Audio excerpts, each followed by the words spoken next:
Good evening, race fans, and welcome to Podium eSports coverage of the 5th race for Season 4 of the Monday Night Racing Pro Series presented by Rowdy Energy. The Keller Williams Greater Columbus Area Dirt Derby live from iRacing's virtual Knoxville Raceway in Knoxville, Iowa. James Pike, the voice of Podium eSports here alongside Kenneth Bueno and Terry Radford, Ryan Bauer, producing all of the pictures you will see this evening. Cameras is always provided to us by Dougie Beard. Kenneth, dirt racing for the first time in Season 4, but we've seen this combo both in Season 2 and Season 3. You were here when we were here last year. If you've had the chance to dissect it, process it before we get going tonight, are there things that you are looking at from the last two races here, given that this is more of a staple combo compared to some of the others in Monday Night Racing, that you will be able to take into tonight's race and apply? Well, if there are many things, James, frankly, that go into this race tonight from Knoxville that has been carried over from previous races at this track and even other dirt races overall from Eldora and Bristol Dirt in the last campaign. The grooves, that's going to be one of the biggest things to take in here tonight in Knoxville, because drivers are going to be on the bottom, drivers are going to be all the way up to the outside wall, and drivers are just going to try and find the sweet spot as the track starts to get slick. And also that berm on the bottom of the racetrack, be careful of it. Try to befriend it. Don't make it mad. Don't make it mad at your race car, and you'll be okay for the rest of the event. That berm is so tricky because it's invisible. There's no sort of chalk or marking or anything on the racetrack that separates the edge of that berm from the bottom of the racetrack. And Terry Radford, we're going to see that a lot tonight. Drivers are going to try and jump over it, but sometimes that leads you into trouble, sometimes that leads you into other trucks, and sometimes that leads you into some course-cutting penalties. Yeah, I was watching the race prior to this one, and I saw some people get down there on it, and they were having issues. I saw one wheel hop, jumped up, spun the back end of the truck around. It's always good to see dirt track racing, and drivers have practiced a lot out here. I've been kind of catching up with what they've been doing. Kenneth was much faster than I was when we came out here for a little bit of a show, so the fastest dirt guy's Kenneth Plano. But man, I'm happier than a tick on a butts dog, man. I'm happy. Let's go race. Let's take a look at the standings and show you where your favorite driver is in the points entering this evening. David Schildhouse, Colin Fern, Kyle Busch, and Josh Bilicki are 4 winners in 4 races so far. They have earned places into the Monday Night Racing playoffs for this season. Everybody else still trying to chase down a spot. Kenneth Bueno, but of course, plenty of time to make that happen. Yeah, of course. I don't think if you're a driver below the top 20 that you should panic at all going into this race. You should try and take this race probably as the one-off to maybe throw off the guys between the top 10 and top 13 really in the point standing. So while you look at the rest of the schedule, there's still a lot of time left. There's still many races to get yourself ready for the playoffs, get yourself in that position to either lock yourself in or port yourself in. But Knoxville could prove as a kind of a testing ground for a lot of guys to make sure that they can be the best that they can and get to the playoffs as better as possible. We begin the second half of the regular season this evening. Terry Radford with a trip to Knoxville, Iowa, one of the most famous dirt tracks in the world, and host to a NASCAR Camping World Truck Series event for the first time in its history earlier this summer. Yeah, we're sitting here in Knoxville, Iowa. It was open in 1878, but NASCAR didn't start running here until last year. This is predominantly a sprint car type event, but it's half mile, and it's got it's clay. It's just made of clay, and 8 degrees in the turns. What better place to have a race than right here? Some people will say 7, some people will say 8. There's banking all around the racetrack, but there's not a lot of banking around this half-mile dirt oval. For this race, we have a little bit of a different format compared to what you normally see in Monday Night Racing. Heat racing, since we are dirt racing after all. We'll have 3 15-lap heats. Top 9 finishers in each of those heats will advance to the feature. We'll get our top 27 starters from there. The other 3 will take from a 25-lap last chance qualifier, and that will give us a field of 30 cars that will start the 65-lap, 32.5-mile, 52-kilometer feature to cap off the evening. Our 1v1 battles return for this evening in a few different combinations that we'll tell you about tonight. It's Colin Fern and Raja Karuth who are part of our first 1v1 challenge. Cash prize heading to the top finisher amongst that bunch. And Raja just got his first taste of dirt over the course of the weekend at Millbridge Speedway, not terribly far away from the North Charlotte area. So maybe in a little bit of a dirt mood. The other one, reporters via TV and radio, Chris Wilner and Brett Baldeck, your other 2 that will be fighting for a cash prize, and we'll keep you abreast of how those two are faring over the course of the evening. That being said, time to roll into the grid for our first heat of the evening, which will see Gary Sexton start up front with a fast time of 22.056 seconds. Gabe Wood rolls off from the second spot in this first heat. James Bickford will start third, and Kyle Busch will roll off from the fourth position. Fifth is where you'll find Max Kennan. Parker Kligerman begins from sixth. Seventh will be where you find Preston Pardis. Ryan Vargas rolls off from the eighth spot. Ninth goes to Justin Alillo. And the last man in the top 10 for this heat, Kenneth Bueno, is Garrett Smithley. Will Rogers in the 24 for Space Station Gaming will start this heat in 11th. Brad Perez will be just behind him in 12th, and you'll find Seth Egger, Garrett Miller back to row number 7. It's Mark Billis and Steven Ellis back to P16, and the final two drivers in this heat for tonight will be Michael Massey in the 27 and Chris Wilner in the 26. 18 trucks to start this heat. We will take the top 9 finishers. So 9 is your magic number, not 7, not 8. It is 9 that you will want. If you're in the top 9 amongst this bunch, Terry Radford, you're going to be racing in the feature at the end of this, and we'll see if anyone can make a charge from the back. That's one thing I've noticed in races that we've done here as we take a look at the weather. 77 degrees, air temp, 70 degrees Fahrenheit track temp, winds to the north of 2 miles an hour on the in-sim time. November 28th, 2021, this past Sunday, right around 5:46, closing in on 6 p.m. local time. But, Terry, this is a track where you can make moves, and I would argue track position means less here than it does in a lot of other places. No, you're absolutely right. We've seen a lot of hard chargers, and just based off of practice time, there's a lot of room for improvement. We've seen people in the initial part of the race start out on the bottom. Then you start working your way predominantly up against the wall. You don't want to jump the cushion, but you want to get right up on it if you're trying to make time. But I tell you what, James Pike, 10 will be the loneliest number in these heats because that's one spot away from racing in this main, but you still have an LCQ, and you got to hope you're in the top 2 for that event. You have to hope you're in the top 3 of that top LCQ. 3. But the good news is that if you finish 10th, if there is a bit of a silver lining, you do have the ability to start near the front in the LCQ. Meanwhile, Taylor Burris, let's see if we can get some words from pit road before we go green. One thing to keep in mind for tonight's race is the constant changing of track conditions. We saw that in the Road to Glory series just a few moments ago of how the constant change of how cars will be probably at their best for some of these drivers in the early stages, while some are a little bit more better prepared and better able to drive at the end of the race. Keep an eye to see who takes care of their equipment and who will end up in victory lane. Pace car off, heat number 1 about to go. First of our 3 15-lap heats to take place in the Keller Williams Greater Columbus area. Dirt Derby, we're underway at Knoxville. Big green egg, green flag out for the first time tonight. And Gary Sexton will lead the field off into 1 and 2 and down the backstretch for the first time. Everybody back to 3 and 4, and you can already tell all the trucks just really want to stay down to that inside lane, although Parker Kligerman says the opposite. He wants to go to the middle, more like the top group. He's going to lose a couple of spots. They're about 3 wide coming back to turn 1, but Gary Sexton at 13, Battle Beaver Tundra, is looking good out front. Still battle for second. James Bickford going to get the best of Gabe Wood. Bickford was the first one to catch that curve that we talked about in pre-race, Gary, and he got sideways in the middle of the corner. You saw it on your screens, and so now he's going to have to fight off Kyle Busch. He's going to have to fight off Max Kennan. Gabe Wood also there. All of this happening almost a full second behind Gary Sexton, who is completely checked out in front. Yeah, this is how much importance spotters are. We talk about spotters being important at plate tracks or 2 miles, but right now it's important for them to tell you, hey, you're a groove away from the berm. You're a half a car length from it. You have to be able to miss it. Gary Sexton is doing exactly what he wanted to do, though. He's got a 1.5 seconds up on Kyle Busch, and he's avoiding all the mayhem that's behind him so far. Nothing to write home about for that race lead. All the battling here is right around the transfer spot. Good look at Will Rogers out of Maui, Hawaii. Just dropped back behind Brad Perez out of Hollywood, Florida. Perez, the first man on the outside looking in, and it's Garrett Smithley, that purple machine you see just to the outside of Parker Kligerman's Valvoline machine. This is the battle for the transfer spot as it stands.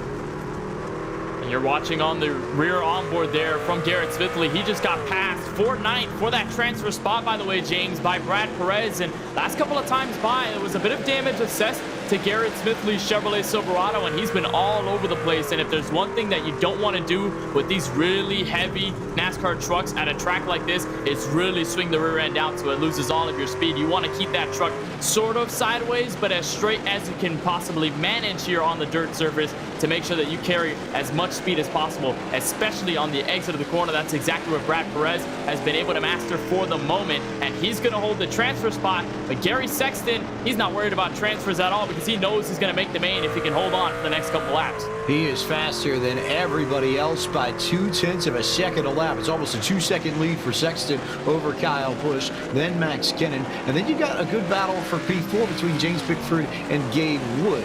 Those two battling door to door. Here's a look at Gabe Wood's machine, the KSTT CPA Chevy Silverado. You see the Charlotte Phoenix machine, a Bickford to the inside who just about lost it there. He almost overcorrected, and instead of fighting for fourth, he's going to have to worry about Ryan Vargas potentially and then outright taking fifth to his outside. Meanwhile, further back, here's Parker Kligerman, last man into the feature directly. He's got the transfer spot as it stands as we clear the halfway point of this first heat, Terry.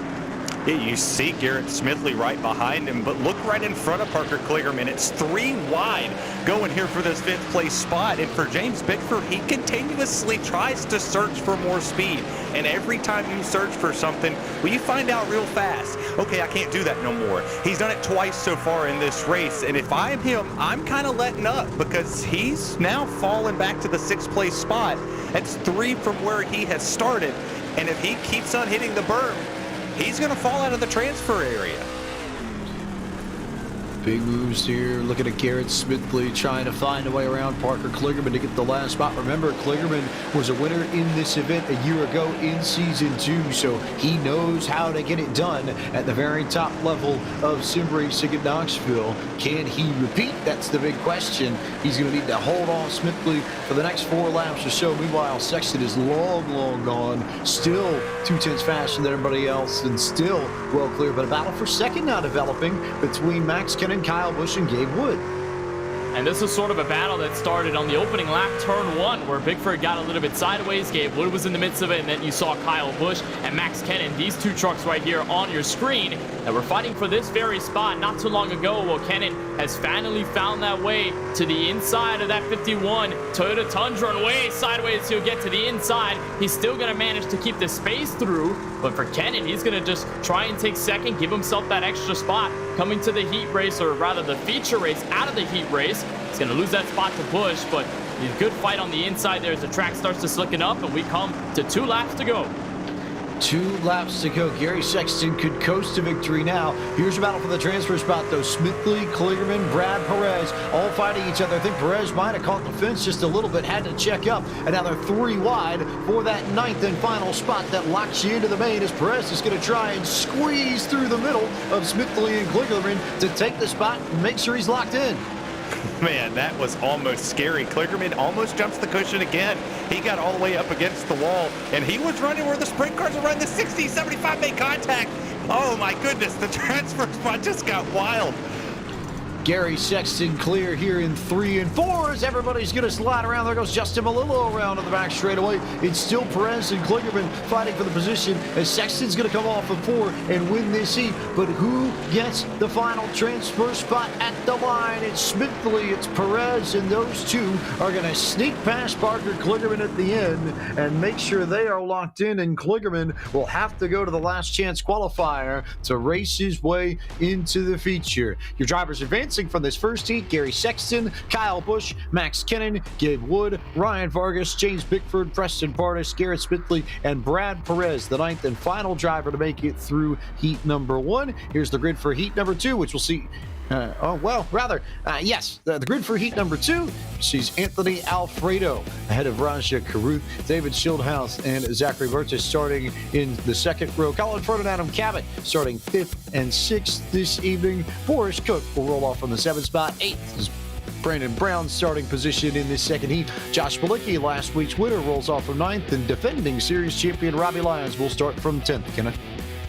It'll be Steve Alfont and Devin Henry, the 11 and the 77, back to row number 6 in P12. Matt Stolnick, Stefan Wilson will double up the drivers in row 7, before we find league owner Ford Martin and TJ Majors, the number 2 machine, outside row 8. Brett Baldeck will be inside row 9, with Case Collenbach being the final driver in this second heat. We'll let these drivers get gridded for the second heat of the evening. Taylor Burris, what have you found out between these heat races on pit road? Well, one thing to keep in mind here is talking with the drivers over at Space Station Gaming, their survival is going to be their key to taking home the victory here tonight. They are going to be expecting the unexpected and expect everything to happen as well to everyone as they work on that here. One thing to keep in mind as they keep things going, they are looking forward to try to take home the win, of course, after they had such a blast from last season. A lot of drivers have enjoyed this combination, Kenneth, and I think more so than they expected. This was not necessarily a combination that I think immediately lends itself to good racing. When you think about it on the surface, you think a lot of people are going to slide out and get thrown out of the way, but we've seen a lot of comers, a lot of goers, a lot of people able to use skill to move up through the field. Again, track position is nowhere near as important here, and the track is more dynamic with the dirt surface than it's been with any of the asphalt surfaces in a long, long time. So you'll see the proper groove changes. We apologize for the technical difficulties, so we're going to go radio style to give you coverage of this second heat for the time being. Anthony Alfredo down to the bottom in turn number 1. He's got company from Raja Caruth on the outside. Those two door for the race lead as they head off down the back straightaway for the first time. Ahead for turn 3, Raja Caruth on the outside lane, slipping and sliding a bit. Anthony Alfredo trying to stay tucked to the berm. He's going to remain side by side for the heat lead. Alfredo's going to clear a bit of a slide out of Adam Cabot. He's middle 3 wide with David Schildhaus, and the 17 having some issues. He's around. It's a big stack up in 1 and 2. The 17 went sideways, and then all of a sudden, there were about 5 or 6 cars that were all over the place in the middle of turn 1, and we get a yellow flag in this heat. First one of any heat here. And as we go back and look at what happened, there was contact here. I believe that may have been Raja Caruth, who got tight out of 4, lost that side-by-side battle with Anthony Alfredo. And as he did, Colin Fern and David Schildhaus had to check up to avoid him. They bounced off of each other down the front straightaway. And eventually, Fern got turned by Brandon Brown, who just came in and didn't have any opportunity to stop. I don't think he realized that, or rather Adam Cabot was when he got turned around, but I don't think he realized Cabot was as sideways as he was. And once Brown made contact with Cabot, everybody was all over the place. Boris Cook was just able to squeeze by, but involved in that incident were Brandon Brown, Robbie Lyons, Devin Henry, Josh Palicki, last week's winner, TJ Majors, and Stefan Wilson, in addition to, I believe, one more truck in the back, Matt Stolnick and Brett Baldeck, one of our 1v1 drivers. So some folks may be electing to get everything fixed up, and we'll see whether or not they get themselves lined up over the next few laps. But again, that's the kind of incident I think you have to worry about, Terry Branford. If somebody overcorrects, they're too sideways on corner entry, it's really difficult for a car, or a truck in this case, behind them to slow down in time like we saw Brandon Brown just do. Yeah, this is one of the racetracks where you have to set yourself up for the corner on the back straightaway and the front straightaway. You want to kind of get in the gas really hard, yank it as much as you can. As, hey, we see trucks again, but they come down in here, and right when they get sideways, when they come back into the throttle to get back straight, if it doesn't want to get back straight and they stay sideways, everybody behind them has to check up. You have to know what the other truck's going to do. This is going to get more interesting as we get to the last chance qualifier, and then we get to the race itself, because when we start clicking the laps off, there's no more give. You're taking everything. Everybody going to try as best they can to hold it together as Anthony Alfredo and Raja Caruth will take off, and we'll go back to green flag racing at Knoxville a third of the way through this second heat. Good start again by the 5 of Alfredo. He's going to lurk to the inside as Caruth not going to build up the run through the middle of the corner. He's going to rather focus on the exit, and he'll go right to the back bumper of the 5 Ford F-150, but he'll have a challenge here, 3 wide. Look at David Schildhaus in that TobyChristie.com Chevrolet Silverado. He'll work the middle in between Caruth and Fern. Schildhaus gets 3rd, Fern gets 2nd, but they're making way for Anthony Alfredo to clear for the front. Same sort of dynamic that we saw in that first heat. Gary Sexton was able to leap off the front and leave these people behind. That's exactly what Anthony Alfredo is doing as Zach Mertz tries to work to the inside. He's a little bit further back in that 10th spot, just outside of the transfer positions. You get a good look at the field there, but this is the transfer spot battle right here. Mertz is now in 9th, and the man behind him is Steve Font in that red and yellow and black and blue and primarily white behind the wall media machine. He's trying to find a way around Mertz, potentially get that last transfer spot directly into the main. Yeah, you see the ME, the little Talladega Nights throwback. What a great way to do it. Steven Wilson knows that it's just him out there on the racetrack. Everybody else is with him, but this is his opportunity. Come in here and race, have fun, get a part of it. And you see the 20 right here at David Schildhouse just announced a partnership with TobyChristie.com, and he came off the corner just a little while ago, and him and Rajah Caruth made contact. You're going to see a lot of that here tonight. These trucks are not going to be pretty. I promise you, you're not going to take them out there and try to auction them off after this one's done, because they're going to be really beat up. Big time battle between Schildhouse and Colin Fern, two drivers who have victories already. Oh, Schildhouse caught the berm, and there goes second, there goes third, there goes a big spin there as Rajah Caruth gets into Adam Cabin and turns him around on the back straightaway, and then Caruth is going to muscle his way to make sure that Zachary Mertz doesn't get around Tim on the outside. The problem is that to his inside goes Stephen Wilson to take away the 6th position, and then Wilson's going to get turned sideways and somehow hang on to it as Caruth is hanging on to a spot in this main by a thread as it stands. And Mertz caught the middle there in 1 and 2, was able to split both Wilson and now, for the most part, Caruth is going to use the outside lane. But at this point of the race, James, with 4 laps, now 3 laps to go coming, you don't want to make any mistakes at all because 7th, 8th, 9th, 10th, all those places are right behind you in a large pack. So if you slip up just once, you're going to be out of the transfer spot for the main race of the evening. And for right now, Caruth and that 102 machine of Mertz do not want to slip up. They're staying single file, being a little bit smart. There's a battle just behind them. Josh Bilicki right on the edge. Steve Font to his outside. It's that 52 and the 11 that you see on your screens. Those two are currently fighting for the last transfer spot. Alfredo's doing the same thing Sexton did in the main the feature. He's clear. Here's a good look at Devin Henry, who's right there on the edge of this battle as well, trying to hold on to Steve Font. You know, Henry's got tons of dirt experience in his home of Arizona. You know, he'd love to try and make it through and get into the main directly, but as it stands, he's got work to do, and he's got 2 laps to get it done, Terry. Yeah, look at the handwork, though, that he's got going on there. He's trying to keep it off the 11 of a Font. You don't want to make your way into this main by wrecking somebody. And you see what the 11's doing. They're finding grip. They're finding places to go get speed. Right now, you've got Josh Bilicki and Wilson. They're not wanting to fight one another because if they get side by side, James, they're going to get past. So white flag's in the air. White flag is indeed in the air for Anthony Alfredo, who comes out at turn 4 and is going to win this with ease. The bigger question is whether or not Devin Henry is going to be able to get back to Josh Bilicki in order to take the final transfer spot straight out of the heats. And the answer to that question is no, as the Wisconsin native will hold serve and finish P9 and be the last one directly into the feature, as Henry will be the first driver off to the last chance qualifier. We'll take a look at your results from this heat here. Anthony Alfredo, your winner, ahead of Colin Fern, Brian Boris Cook, David Schildhouse, and TJ Majors. The top 5. Then Rajah Caruth, Zach Mertz, Stephen Wilson, Josh Bilicki, and Devin Henry. All these. Oh, go ahead. Well, no, all the rest of those drivers off to our last chance qualifier, which we are now going to move into. And let's take a look at the starting grid for the LCQ. We can tell you that Parker Kligerman is the man who will start on the pole for the last chance qualifier. Devin Henry to his outside. Will Rogers rolls off from 3rd spot, and 4th on the grid will be Steve Font. Garrett Miller begins this LCQ from P5. Adam Cabot will start from 6th. 7th is where you'll find Stephen Ellis. Matt Stolnick begins this LCQ from 8th. 9th on the LCQ grid is Seth Eggert, and 10th on the LCQ grid is our 1v1 competitor Brett Baldock.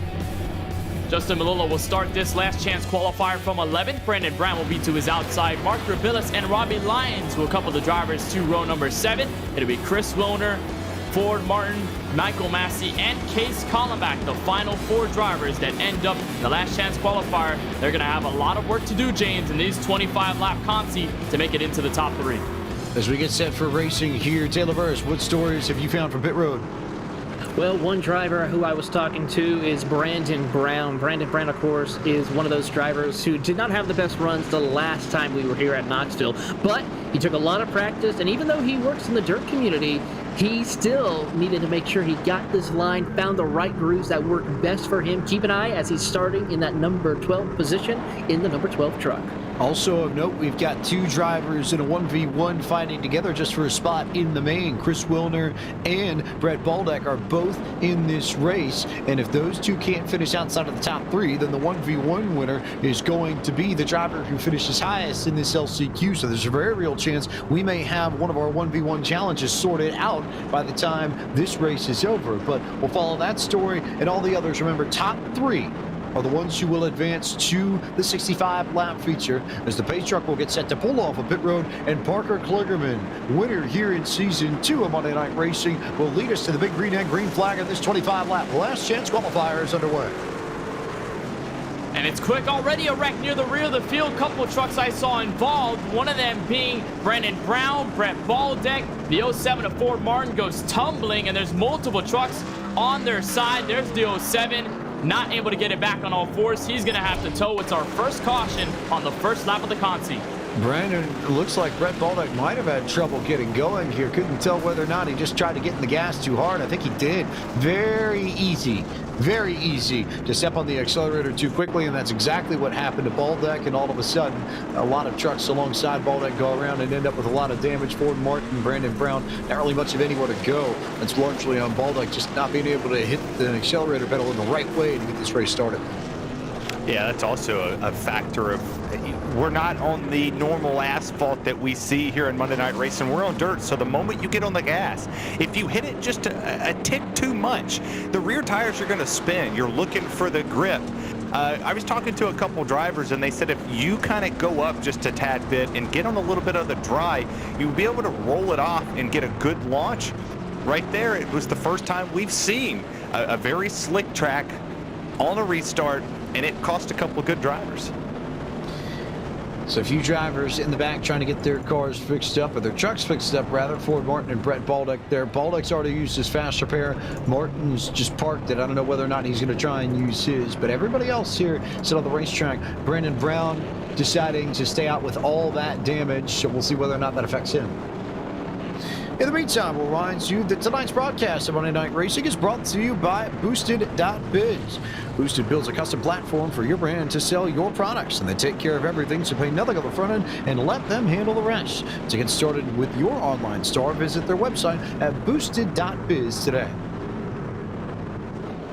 Parker Kligerman, the man in control for this restart once again. Lights off of the pace truck, so we'll go green flag racing this time by with 4 laps on the board. It will be the 5th lap will start working once they come across the stripe, and the big green flag comes out once again. They wait to go. Barney starts waving, and we're back racing in Knoxville, Iowa, where the front 3 will settle in line very quickly. First proper battle, how about Adam Cabot and Garrett Miller? And they're making themselves work side by side off the edge of 1 and 2. There's the 93 of Miller, who got the inside of Cabot for just a moment, but the Precision Racing Setups number 17 is able to work the inside as a Funk there gets a little bit loose, almost got into the 93, and Miller's going to tag the outside wall. They're going to continue to tango for their position. Meanwhile, top 3 kind of spread away. They're more calm, I'd say, James, than the rest of the field. There's a look from Devin Henry, the Glendale, Arizona native. And talked to him yesterday, and he was a driver that looked for some confidence on the dirt racing side, and he said that he usually does well when he gets on these dirt races in Monday Night Racing as he gets past for the final transfer spot in the main. But I best believe if Henry can get into the main and get past Adam Cabot in enough time, and he'll use that confidence to his advantage for the dirt side of things as Cabot goes by. This is a discipline that Devin Henry in particular has tremendous amounts of experience with. We mentioned it earlier in the broadcast how he comes from a family with a long lineage and background in dirt racing in Arizona, where he's from, and plenty of experience and know-how. He's more of a dirt guy than an oval guy, he claims, and the question will be whether or not he can use everything that he's seen over the last 20 or so years to try and get around Adam Cabot, try and get around Will Rogers, and join Parker Kligerman in the feature as it stands. Man, the battle right here is 65 goes in the wall.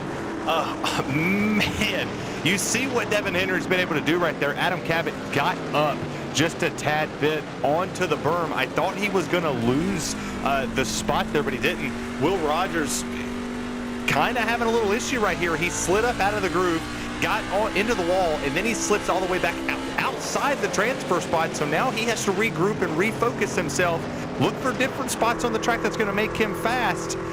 Oh, this is going to be fun. Look at that man with all the hands. To the left, to the right, to the left, to the right, and all over the place, just trying to counterbalance his truck is Devin Henry, who's been able to start pulling away from Will Rogers a little bit. They came across the stripe, and Henry was faster by a full 0.3 of a second that last time by. And it looks like he really has started to figure out just the edge of the berm, which if you can hit that consistently, there are fast lap times to be had, but you also run the risk of running over that berm on the inside and throwing your car off balance, Kenneth. That's exactly what I mentioned at the top of the show, James. You want to befriend the berm. You can make it go to your advantage or your disadvantage, whether you choose to kind of overstep the boundaries or not. You can use the berm, much like we saw both with Henry and Adam Cabot. You can kind of get those the left side of the truck rather on the berm and rotate the truck efficiently. That gets you through the corner a lot better using the shortest way around the racetrack. But if you overstep the boundary, we saw multiple drivers get up over it, go for a spin, or they just get their momentum absolutely killed. So you can befriend the berm, but chances are there's a good possibility that you can obviously make it a monster and not a friend. But Henry and Cabot are definitely using it for the positive side as they start to try and reel in Parker Kligerman with 13 laps to go. Starting to look at the lap times here a little bit, and Adam Cabot was actually faster than Parker Kligerman the last time by. They were even on lap times this time by 22.3 to a 22.3. But Devin Henry also there just hanging easy 10th off as we'll watch Will Rogers go after it here. And it looks like he's struggling for pace at the moment, Terry Radford, really trying to hang on here, and he's been about 2 or 3 tenths off of your top 3 over the last 5 laps or so. Yeah, I'm watching his hands and I'm watching his throttle control. I don't think he is running the 4th gear. I went on board with him just a little while ago, and for some reason when he goes into the corner, listen to his throttle. Like, look at the RPMs. He's dropping down. It looks like he's kind of clutching it a little bit. Then he shifts up. So he's shifting down to get the grip. And for all the dirt people out there, when the sprint cars race out here, they're very wide open. You can go to the top, you can feather the throttle. The throttle turns these. But when you come into the trucks, the traction doesn't pick up. So 4th gear, if you shift it down, it actually helps your turn through the center, and then you pick it back up to get the launch off the exit. I think Will Rogers is beginning to figure out that he needs to go to 4th gear because everybody else in this field that's ahead of him is running in 4th gear and is pulling away. And that's the problem here now. You look at this, he's starting to fall into the clutches of Stephen Ellis, who all of a sudden might have 4th. If he can find some patience and work his way around Will Rogers over the course of the next handful of laps. Problem is that they only have 8 laps left to go now, and both of them need to go up and go chase down Devin Henry, who's the last man into the feature as it stands. Yeah, they're going to hope for a caution here or just a big mistake out of anyone in the top 3 to even give themselves a chance, because at this point in this race, in this last chance qualifiers, you see the hands of Justin Melillo and his Fanatec wheel, how he was whipping it around the Knoxville Raceway. I mean, there's not as much time, and the field has thinned out more than we probably expected it to, just because this last chance qualifier is a lot longer than the heat races we saw previously. So with the field thinning out, with the separation becoming key, it's only going to get harder for 4th on back, much like Rogers, Ellis, and everybody behind him to make some sort of attempt. And the laps are starting to wind down. Kligerman has not shown a sign of mistake just yet as he gets around the lap truck to 26. He's looking to take this heat win away and go straight for the feature. Would start in the 28th spot, but again, remember, Kligerman came from about that far back to win last year in this race. So anything is possible if you give yourself a chance in the feature. Just have to wait and see how it pans out. There's also the opportunity that maybe one of these top 3 might make a mistake, especially now that the leaders are beginning to approach lap traffic. You have to take that into account as well, Terry Radford, to make sure you make it to the bank. Yeah, we saw in the Road to Glory race that lap traffic played a factor in who won that race. They were running in 2nd, and next thing you know, boom, it's over. You know, Maconi sitting there, gets hit, caution comes out, and that ruined his race. He fell to the back. So right here, if I'm Parker Kligerman, Adam Cabot, or Devin Henry, you're minding your P's and Q's. You got 4 to go to transfer. You couldn't transfer on the initial start. So now you're hoping that the lap traffic moves out of the way right up in front of Will Rogers. He doesn't have that. He's having to figure out where the 26 is going to move to. As he gets into the wall, that's not good for his chances. Not good at all, as Kligerman's just sort of sitting around waiting as Chris Wilder's going to get a bump there, which may be relevant for the 1v1. Remember that Wilner and Baldeck are 2 of our 1v1 drivers, and all of a sudden Wilner's gap to Brett Baldeck is beginning to fade just a bit. And with that mistake near the berm, that's going to lose him a lot of time. But Baldeck is now losing time to the leader as he's going to strike the outside guardrail and lose even more time on that. So the Good Morning Charlotte Fox 46 Toyota Tundra is not looking good here in this 1v1 battle. And it looks like both of them, unfortunately, not going to make the features. They come for the white flag. Parker Kligerman will, the heat leader. And for those two, I guess it's whoever finishes ahead of the other will win the 1v1. It's a shame to not see them in the feature tonight, but I guess it's still a 1v1 battle nonetheless. But it's Parker Kligerman all by himself at the front. Kligerman well clear, Cabot well clear, Henry well clear. Those two are bunched together, and there's about a 3.5, almost 4-second gap back to Will Rogers as Kligerman is going to cross the line to win the LCQ. Cabot will finish second, and Devin Henry is the last and final man into the feature event. Slight glimpse at his setup in Arizona as he'll slide it down the racetrack, and we'll take a look at the full field rundown to tell you where your favorite driver finished in the LCQ for this Keller Williams Greater Columbus Dirt Derby. Parker Kligerman, your winner of the LCQ, Adam Cabot and Devin Henry both advance into the main. Everybody else going home from here on back. Will Rogers will fall off and be done. Stephen Ellis finishes 5th. He's done for the night, as is Garrett Miller, Justin Malillo, Matt Stolnick, Steve Affont, and Robbie Lyons. That's your top 10 in this. We'll flip over to the next page and show you the rest of the rundown for the LCQ. Seth Eggert, Brandon Brown, Mark Rebillis, Michael Massey, Chris Wilder finishes 1 spot ahead of Brett Baldeck and in turn wins the 1v1 challenge. I don't think that's the way either of them wanted it to go, but Wilder's officially your first 1v1 challenge winner this evening. Ford Martin and Case Calabac completed the 18 car field for the LCQ. We will go feature racing in this Keller Williams Greater Columbus Dirt Derby in a few moments, but we're going to take a quick moment to recognize some of our partners. You're watching coverage of Monday Night Racing presented by Rowdy Energy on Podium eSports. We'll be back in just a short moment.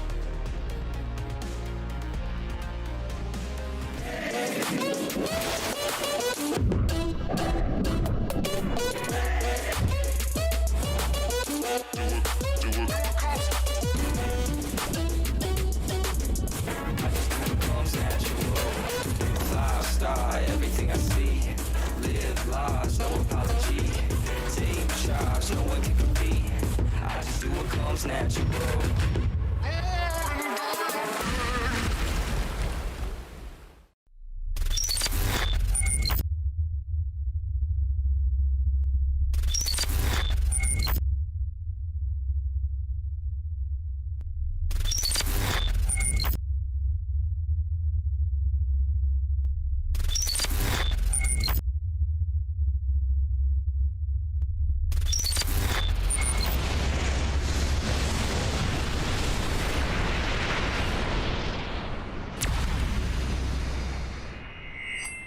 There's a place where fire and flavor are celebrated, where grilling traditions and new techniques are perfected. Here in Big Green Egg Country, you can grill it, roast it, smoke it, or bake it. It's the most versatile grill you'll ever own. Simple delight, easy to use, comes with a free lifetime warranty. Have it delivered to your door by a certified dealer in your community and start enjoying the ultimate cooking experience. Shop online for home delivery at BigGreenEgg.com. That's BigGreenEgg.com. This is iRacing, the world's premier online racing game. iRacing puts you in the driver's seat to experience today's newest form of competitive motorsport, virtual racing, all from your home PC. Race virtually in endorsed series from NASCAR, IndyCar, IMSA, the World of Outlaws, Aussie Supercars, and more. Take on legendary circuits like Daytona, Silverstone, and the Nürburgring. Join iRacing's global online racing community and get on track today at iRacing.com. When you want to be the best, you can't settle for the rest. There's a reason that Maconi Setup Shop is trusted by more virtual and real-world tracks and companies than any other setup shop in iRacing. With partners such as Stafford Motor Speedway, the Nashville Fairground Speedway, Five Flag Speedway, Speed 51, and more. When you want something done right, you go to the experts at Maconi Setup Shop.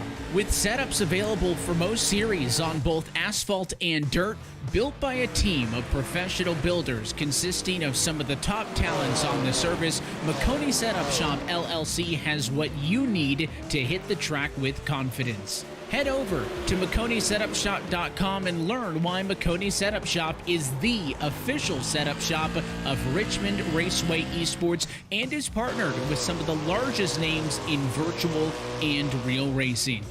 And remember, at Maconi Setup Shop, there are setups, but your victories. We are an industrial flooring company specializing in custom floors and drains. We don't believe in the one-size-fits-all approach to flooring, and neither should you.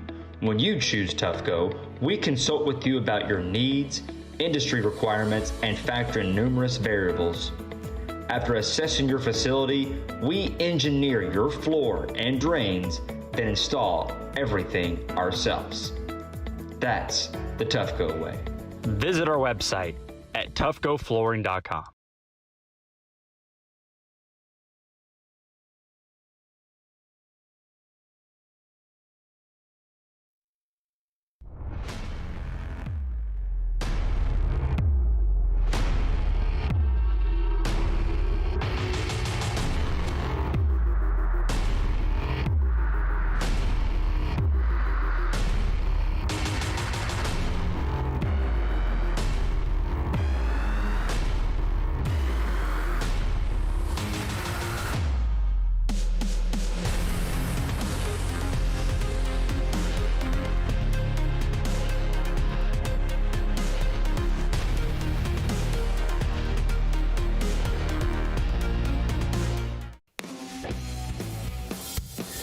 Welcome back to Podium eSports coverage of Monday Night Racing, the Pro Series presented by Rowdy Energy. Tonight, it's the Keller Williams Realty of Greater Columbus Dirt Derby from the virtual Knoxville Raceway in Knoxville, Iowa. And our pole award, presented by BeefJerkyUnlimited.com, will go to the top man in the first heat. That's Gary Sexton, who won Heat 1, so he gets the pole award. Part of our Bryant Shock Technology starting grid for the evening. Anthony Alfredo will roll off from second. Third, on the grid, Kyle Busch and Colin Fern, who starts fourth. Max Kinnon begins this race from the fifth position this evening. Sixth belongs to Brian Boris Cook. Seventh is where you'll find Gabe Wood. David Schildhouse, who is outside, starting in eighth. Ninth will be Ryan Vargas will start ninth, and TJ Majors will complete the top 10 on the starting grid. Ken Puedo. James Bickford and Roger Carruth will line up the drivers in row 6. Preston Pardis in the 42 will start from 13th. Outside of him on that row will be the 102 of Zachary Mertes. Garrett Smithley in the 52 will start from the top 15. Stefan Wilson would join him on the outside in row number 8 before you find Brad Perez and Joshua Balicki. Balicki was the last time a winner from Daytona Road Course. It's Parker Kligerman and Adam Cabot, the first two from the Consi, 19th and 20th. Row 11, you are going to see Will Rogers and Devin Henry right there, 21st and 22nd. Stephen Ellis, Garrett Miller. And you got Justin Malillo in 25th, Matt Stallneck 26th, Steve Affont, Robbie Lyons, Brandon Brown, and Seth Eggert is going to round out your 30 truck field for the race at Iowa, James. There is your field and your starting grid. Let's turn our attention down to Taylor Burris for final words from pit road before we go green. Talk to one of the final finishers in the last chance qualifier, Devin Henry. Feels like the track conditions have been changing quite a lot since the last time he's raced here, but he was glad he got the chance to race on that LCQ to get a little bit extra practice to get ready for this big show here tonight. He's going to have fun, try to avoid all the chaos and the wrecks, and go out there and maybe try to take home a checkered flag here at Knoxville. Before we go green flag racing, a reminder that tonight's broadcast is brought to you by Rowdy Energy. Two-time Cup Series champion Kyle Busch and beverage entrepreneur Jeff Church have collaborated to develop Rowdy Energy with proprietary enhanced energy formula consisting of time-release caffeine, sugar reduction ingredients, amazing taste and hydration levels above the leading sports drinks. Rowdy Energy is a cleaner, smarter energy drink. You can visit rowdyenergy.com to place your order today. Text that number on the screen to receive 15% off of your first Rowdy order, as we will get the 3 wide salutes here before we go racing at Knoxville, in the vein of all the great dirt races around the country. And as they salute the virtual fans here at the virtual Knoxville Raceway, we will congratulate our winner of tonight's giveaway. Oh, man, that guy. Do we know that guy? Kenneth, do we know that guy? Terry? He's a fantastic man with great hair. Only thing I know is #blame Evan. Yeah, that's also fair. Whether or not he's Canadian or Italian or American, I don't know if even he knows the answer to that. He'd have to be the one to come on here and tell himself. But regardless, Evan Pasoko, congratulations. You are the winner of tonight's Rowdy Energy giveaway, and you will be getting a 12-pack of Rowdy Energy to help you through your broadcast in the near future. Lights are off on the pace truck. It is showtime from Knoxville in the Keller Williams Greater Columbus area. Dirt Derby, race number 5 of the regular season, going to be set to go when they come back to the front straightaway. We are going green flag racing for 65 laps, 32.5 miles, 58 kilometers, and the winner with 3 precious playoff points and a spot in the playoffs at stake. Win and you are in. As the pace truck comes off, Gary Sexton will lead us to the green flag as Barney the Flagman unfurls the big green and green flag, and we are underway in the Keller Williams Greater Columbus area Dirt Derby.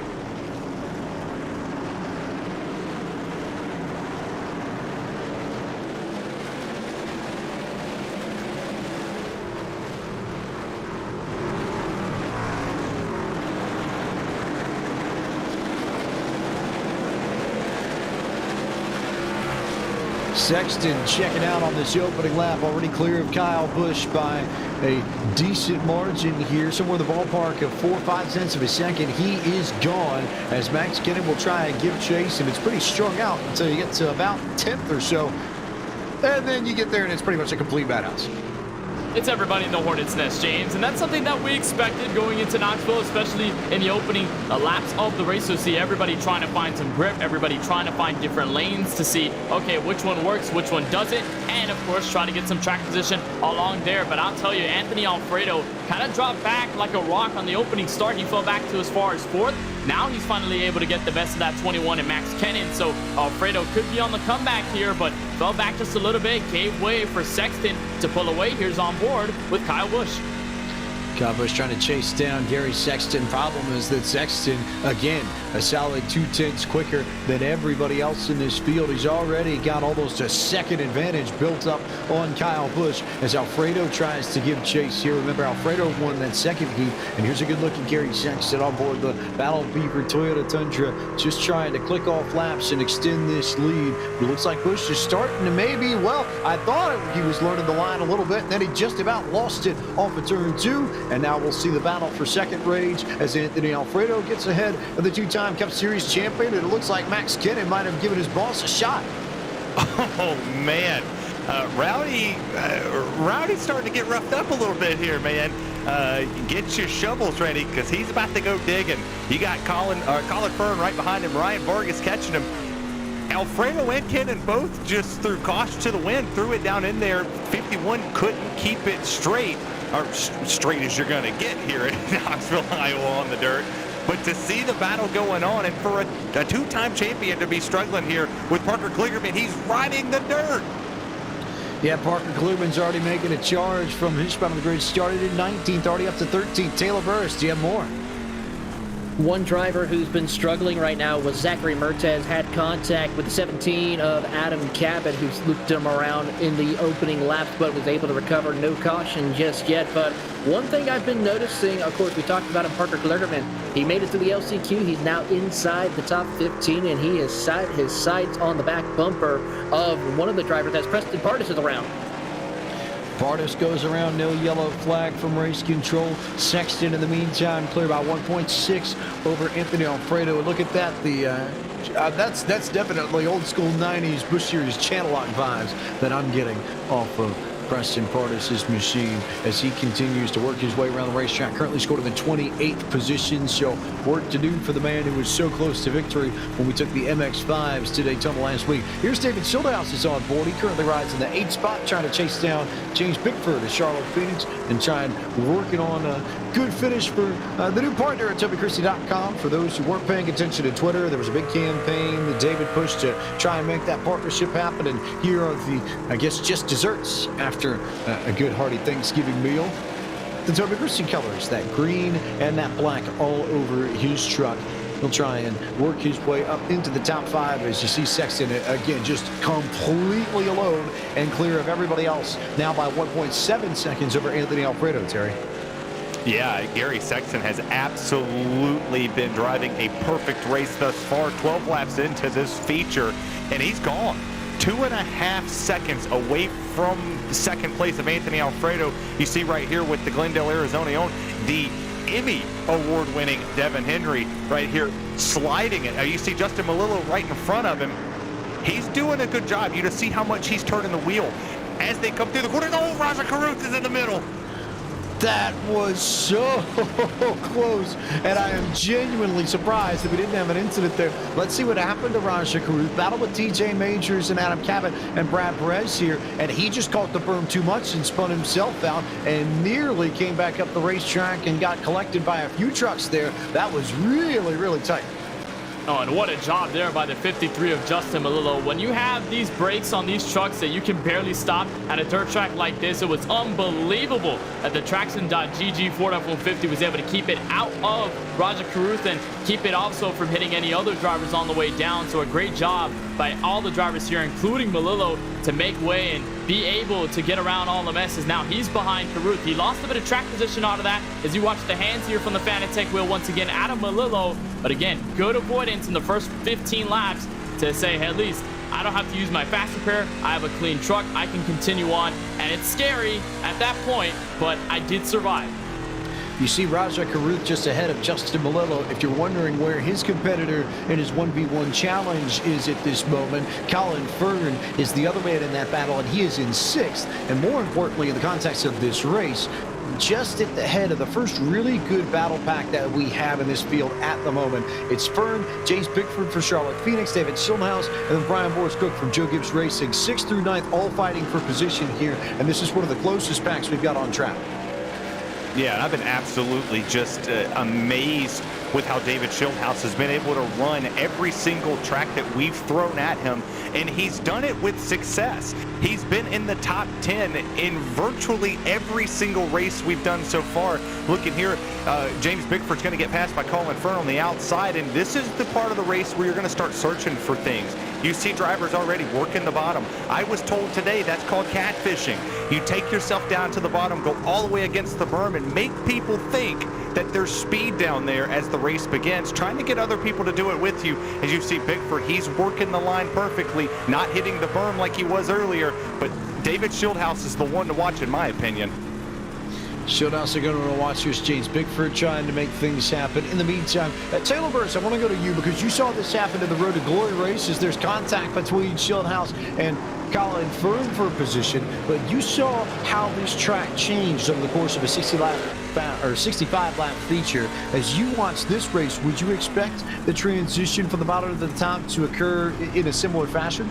Most definitely indeed. A lot of drivers who we see up towards the front of the field right now may be good right now at this point in time, but as the runs start going and the longer we go in these green flag runs and the track constantly gets darker and darker and gets more slicker, it will then allow some people who maybe took care of their equipment, work their way up through the field like we saw in the Road to Glory. We saw that Reed Wilson was able to work his way up through the field.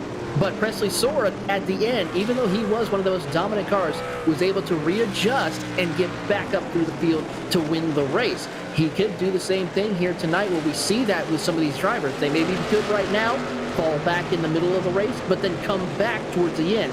It's just a matter of how well they take care of their equipment and take care of staying out of harm's way. How well they do or don't stay out of harm's way, we'll find out. But as it stands, here's a look at Adam Cabot, currently just outside of the top 10, but with a lot of drivers in front of him that he can gain positions from. They're all sitting right there in front of him. He's also got Parker Kligerman, winner here in Season 2, just behind him. Kligerman made a nice charge up to 11th, and then it's sort of stalled out right there as Cabot just sort of throws enough bumper to keep him at bay. But Kligerman's not really been able to make moves past Cabot or Cook or Fern or Wood or Schildhouse or any of these drivers in this pack. And that again goes back to what Taylor said, James, the adjustability that you need as a driver at this track that's so dynamic as you watch Garrett Miller get into the outside wall. Kligerman at the start of this race was working all the way to the inside in that berm. We saw even in the last chance qualifiers and the heats, Kligerman was just staying to the bottom, staying committed all the way to the bottom side of the racetrack. But now that it's starting to get slick, now that it's starting to get a bit slower, Kligerman is pretty much forced to adapt here, and he's not as good, not carrying as much speed up at the top of the racetrack. That's what allowed Adam Cabot to get by, and that's what allowed sort of the stall effect to happen here. But with the driver of the 75 is Gary Sexton. There's a look from your race leader. He's approaching some lap traffic for the first time here tonight, James, so that means there may be some drama here between the lead lap drivers and the drivers who are just trying to keep their lead lap hopes alive for now. We saw that between Dakota Curtis and Jeff Maconi in the Road to Glory race where Maconi ran over Curtis while running in the second position. So this is definitely a valid concern for Sexton. He can't just sort of wash this away. He's going to have to be smart about how he picks his way through the traffic in order to make sure that he definitely maintains a little bit more of this race lead or track position than Jeff Maconi was able to, Jerry. Yeah, and some of the people that he's coming up on are people that have struggled early in this race. I mean, 27 laps into the event, and we've seen some contact happen between Will Rogers, Preston Pardis has spun, Brandon Brown's had incidents with the wall and with other drivers so far. So he has to be careful because, as we saw with Parker Kligerman, when you start getting ahead of people that you know you're faster than, it then becomes more difficult as you start to progress your way up through the field. You see Sexton and Brown running complete opposite parts of the racetrack. Brown's all the way down next to the berm, and you have Gary Sexton all the way touching his Brandon Brown. He gets real sideways there. Oh, that was really close for Brandon Brown, but Sexton's able to clear, so no worries there, at least for the moment. Next man in line is going to be Will Rogers, who just has not had pace, especially compared to last week. He was so good on the road course, but safe to say, I think Will might not necessarily be a native dirt specialist.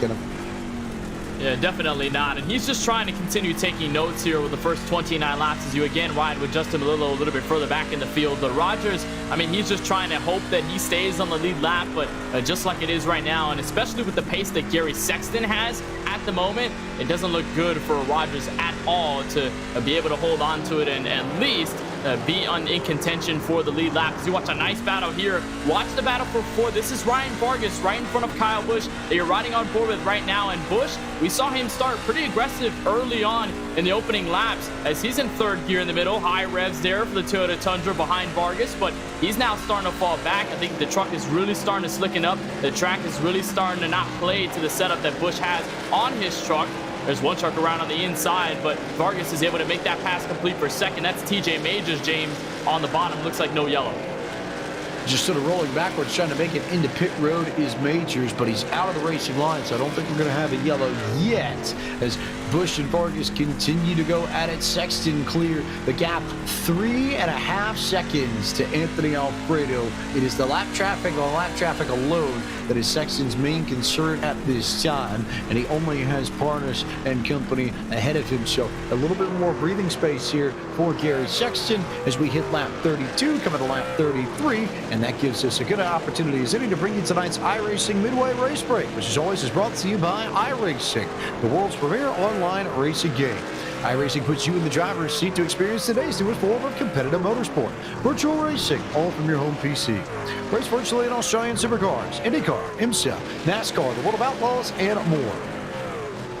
Gary Sexton, your race leader by now 4 seconds over Anthony Alfredo. Max Kidden currently rides in the 3rd spot. 4th belongs to Ryan Vargas, and 5th is where you'll find Kyle Busch. David Schildhouse holds the 6th position. 7th belongs to James Bickford. 8th is Gabe Wood. 9th at the moment belongs to Colin Ferd, and Adam Cabot completes the top 10. Parker Kligerman, who advanced from the last chance qualifier earlier tonight, he's currently in 11th. Brian Boris Cook in the 63 Toyota Tundra, he's in 12th. Brad Perez in the 60 machine, he's back in 13th, battling Garrett Smithley, who's currently 14th, and Josh Balicki, who's rounding out the top 15. As for the moment, Stephen Ellis is behind him in P16. 17th belongs to the 44 of Raja Karuth. Stefan Wilson in the Ricky Bobby machine is 18th. Justin Malillo for Traction.gg is 19th, and rounding out the top 20 is a Sammy Swindell throwback of Preston Pardis. You got Devin Henry right there in 21st. Will Rogers is 22nd. Brandon Brown 23rd. Zachary Mertes 24th. Robbie Lyons, your defending champion, he's going to sit in 25th. Garrett Miller in 6th. Steve Affont 27th. TJ Majors, he's down on pit road after that little incident. Matt Stallneck in 28th and 30th. Caution flag is out. Malillo's in it. And so is Sexton. And that's exactly what we talked about in this race. No more than 10 laps to go, that picking through the lap traffic was going to be trickier here than at most other places, and TJ Majors was just stuck in the fence, and there was nowhere that Malillo could have gone, nowhere that Henry could have gone, and you can see Gary Sexton, the frustration and disappointment visible on his face as that completely killed the lead that he had in the first 30 or so laps of this race. James, that's the same exact thing as what happened to Jeff Maconi in the Road to Glory race earlier tonight, except this carries in more trucks into the equation. You'll see just how squirrely TJ Majors gets. Again, he was a lap truck after spinning earlier in this race tonight. There's contact right there as he hits the outside wall. Gets another tap from Stefan Wilson. As he's spinning, he comes to a dead stop on the guardrail, but Gary Sexton is in the fastest line as the track slickens up. Justin Malillo, Devin Henry in the same place as well. And the race leader, James, who going into this race said his confidence for this event was at an all-time high and that he wanted to put this in victory lane after what happened the last 2 races, this is definitely the worst case scenario for him more than halfway through the event. Big damage all over the fastest truck throughout the whole of the night. Gary Sexton has been the fastest driver, and Sexton, of course, driving for Battle Beaver this evening. But for now, we will go ahead and finish off what we were about to before the incident happened and close out tonight's iRacing midway race break, since we didn't get through all 30 cars. And with over 170,000 drivers on the service and over 90 laser scan tracks and cars to choose from, iRacing is your portal to the racing world. Get on track today at iRacing.com. And if you haven't had the chance to hit the Black Friday sale, go, because it's closing fast. 25% off of renewals on accounts and 50% off new memberships. The best time of the year to get your membership sewn up today, and to get on track and see all the action and potentially become a part of all this, head to iRacing.com. James Bike, Kenneth Bueno, Terry Radford here, bringing you all the action from the virtual Knoxville Raceway. Ryan Bauer, our producer, lights still on the pace car, and that gives us the opportunity to remind you that tonight's broadcast is brought to you by our friends at Battle Beaver. That is everything you need for your next custom controller, console, or PC skin. With options for PlayStation, Xbox, GameCube, and more, Battle Beaver has everything to make your system look exactly the way you want it. Head to BattleBeaverCustoms.com to pick up your next skin today.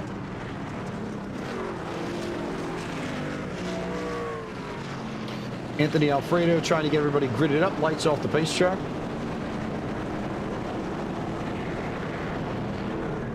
Taylor Burris, anything we should expect now that we've seen the same show happen twice? Just expect some more chaos, some more interesting things. One driver, though, I want to talk to right quick, or talk about, is Adam Cabot, who started in 20th. He's now running 9th position, especially after his early incident. He's remaining focused, trying to figure out how to negotiate the traffic after his incident, but we're about to go back green flag racing. Green flag back out. It's Ryan Vargas and Anthony Alfredo that now lead this field. Sexton only back to third, even with the damage. He may be able to find his way back to the front. The question is just how much engine damage does he have on his Toyota Tundra, as there goes Vargas to the lead, to the inside of Alfredo, and now here comes Sexton charging back on the bottom. Sexton trying to make the bottom work, but he's at attack here from Max Kennan and potentially David Schildhaus as he'll go around into the inside wall. The Toby Christie.com machine also in it as well, and you can see the frustration out of the 13, just how awry this race has gone with 22 laps to go. Just got on the gas too quickly out of 4. There's no other way to explain it. There's no other reason for it. And it very clearly was Sexton just trying to get to the gas too hard. And it's bad gone to worse very quickly for the Battle Beaver Toyota Tundra, Terry. Yeah, I mean, frustration was at an all-time high. He clearly was the fastest truck out here. His confidence was just through the roof with what he could do. And he was in a position that he wasn't used to. He was not accustomed to being behind another truck other than lap machines. And you saw the live frustration. What the camera on his face just shows you how intense it is when you know that you're fast. I'm not a lip reader, but I don't think anybody here at Podium or the FCC would be happy if we read what he said. But at the end of the day, I would be frustrated too. You were clearly the best one. You know you had a truck to win it, and now it's virtually down the tubes. You know, it's gone. It happens, and now he's just going to have to put it behind him and work his way through the field and hope that the fast repair that he has and the fast truck that he has, he's going to be able to move through this field. Man, I would really can't wait to talk to him post-race. Feels like a lot of Daytona 500s that we've seen, Kenneth, where there's a car that dominates all week long. You think of Tony Stewart in 07, you think of Kyle Busch in 2009, and then something happens middle of the race and the most dominant car all week is completely out of the running. That's exactly what this feels like to me as we approach our Tufco flooring 20 to go. And it's even worse for Sexton. I mean, carrying the emotions. I mentioned that last 2 races didn't go well for him, and he was putting it all on the line on Twitter. He posted that before this race began here tonight from Knoxville. So to have all of that, the pent-up emotions of wanting to do the best as possible, coupled with the fact that he knew he had the fastest truck, he knew he had the fastest pace out of anybody in the field, to have that happen and to have this insult to injury happen with that mistake out of turn 4, definitely has put his race into the back foot for the most part. And hopefully he's still got a shot. I mean, there's still 19 laps to go, but as we get to the green flag, time is going to run out. We'll see if we continue to remain green flag racing. Will they keep it together? Will we see more incidents? How many more yellow flags are in store for us at the virtual Knoxville Raceway in the Keller Williams Greater Columbus area Dirt Derby? Vargas to the point for the moment. Alfredo trying to ride all the way up against the fence to take the lead as Max Kennan tries to work the inside, and they were 3 wide for the top spot for a split second. Yeah, but for right now, for Anthony Alfredo, he's going to have to not jump the cushion. He's right up on the razor's edge, up against the wall. 17 gets loose behind him. But for Alfredo, you see the way he's working the lines. He's searching for places that nobody else has ran. He's looking for the grip. The mechanical grip works as the 21 makes contact with Ryan Vargas. That's going to send him down, and now Alfredo's in the wall.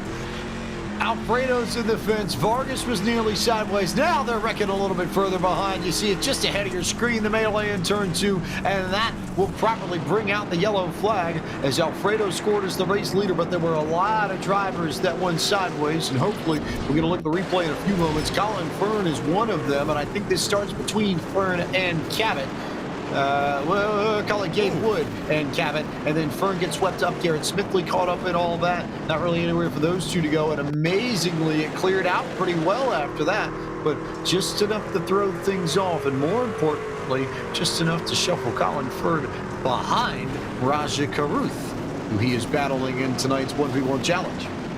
Yeah, this incident is going to put Fern behind the 8 ball here. There's another look at the incident between Cabot and Gabe Wood. And I mentioned this last season, James, at the Bristol Dirt Race with these NASCAR Camping World Truck Series machines, is that when some little bobble happens, when a bit of contact ensues, it creates a large problem, and especially coupling with the fact that the brakes don't really work as well when you stomp on them, a full send into a corner or out of a corner, and it really just makes the situation worse to control. And for Cabot there, just got tagged. He was the biggest mover all race long up until this point, James. And then right there, just a small movement, small tap sends a bunch of cars around. Luckily, it's only about 2 or 3 that gets collected and not 7, 8, or 9. Big breather for Alfredo Vargas. Bigford Vargas, I think in particular, he was halfway to being completely sideways, maybe about the whole lap before we got that yellow flag. So he's going to maintain his track position, but only just. Alfredo is the control car for this restart as we approach 10 laps to go. Pace truck now working its way through turns 1 and 2, but this could get very hairy very quickly as Gary Sexton's made his way up to 22nd after the big incident he had earlier, 21st rather, after the incident that he had just a few laps ago. So trying to salvage the points, I think, as best you can is Sexton, but this one's going to sting. It could have very easily been a lock spot in the playoffs that all had gone his way. Lights are off. Big green flag back in the air, and Alfredo gets a good jump on Vargas as Bigford is going to try and have to hold off Kyle Busch just behind him. Now here comes Ryan Vargas, a big slide job, and he did it the last restart, James. He was able to get the best of Alfredo once again. That 23 California-style Chevrolet Silverado up in control, but maybe not for long. That's Kennan into the wall. Couple trucks around, though. Caution flag waves again. It's Zachary Mertez in the 102. And Gary Sexton caught up in it once again, and this time not only with the faster pair, but also with engine damage, and that, I think, will just about end his night. I don't need to say much more than that. I think the facial expression says it all as we look at the replay. Yeah, for Gary Sexton right here, he's madder than my wife when I buy something stupid. But, I mean, you just see they're coming in the corner. You see 3 wide, and I talked about this at the beginning of the race. There is no more giving. It is tank time. You're under 15 to go in this race. You see the 2 make contact right there, and then it just becomes a parking lot. You see the barrel roll right here. We look at it from a different vantage point.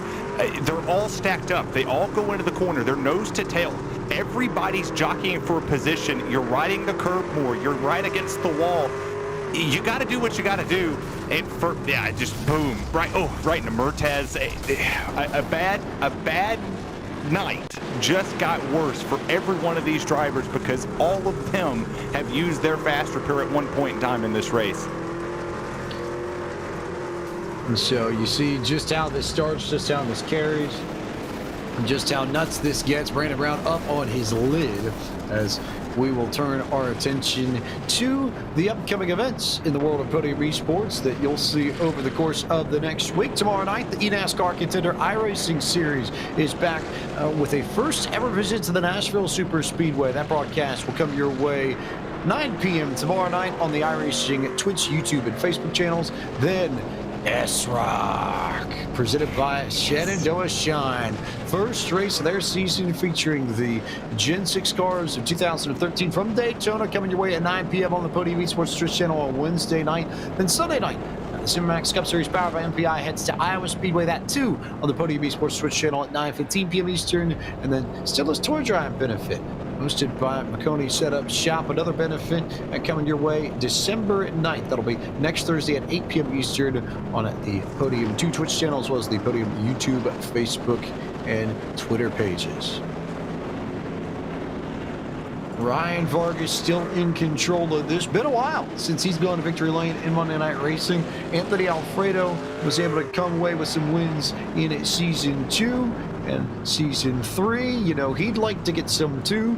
Lights are off on the pace truck, coming to 7 laps to go in this, well, 7 coming to 6 as the caution gets extended to clean up this field and get everybody sorted one more time. But again, just over a handful of laps that will be remaining in this Keller Williams Greater Columbus Area Dirt Derby. Time to bring on our Fox Sports app injuries reporter Matt Stoneman. And Matt, just how crazy has this been from your perspective? It's a mess out here, man. It's been wild. I'm not a particularly great dirt racer, so this has been a challenge to say the least. But we're gonna try to bring this thing home in one piece and try to get a top 15.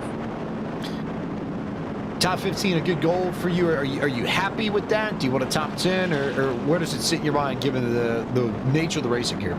I mean, given this race, if I get a top 15, I will literally dance on the roof of my house. This has just been a crazy one, and going green here, but hope for the best.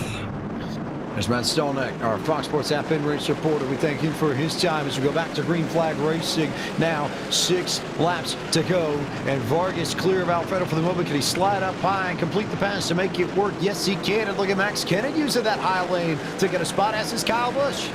And now Kyle Busch is going to work the inside. Smithley gets turned around to the back straightaway. He's able to get it righted, so no caution. But up the track for second goes Alfredo. Blocked the 21, shut the door completely. That gives Kyle Busch wait for second. 5 to go from Knoxville. Ryan Vargas in control. Anthony Alfredo trying to pull the slide job on Kyle Busch, and he nearly cleaned out Vargas in the process. As Busch reads it, goes back to the bottom, and Alfredo and Busch now fighting door to door. Here's James Bickford, who's just behind this battle, currently running in 5th. Oh man, turn the wick up because caution flag's out now. Put the fire out. Oh my goodness, everybody's getting crazy here. You just saw that Ryan Vargas and Anthony Alfredo almost took one another out right there. As you take a look at the replay, the 60 of Perez is just going to go up the track, get into the wall, and once you get in the wall here, you're kind of a sitting duck, and then he's just in collateral damage at that moment. Everybody's wrecking in front of him. Preston Pardis up here in the 42 throwback machine is just going to get popped in the back.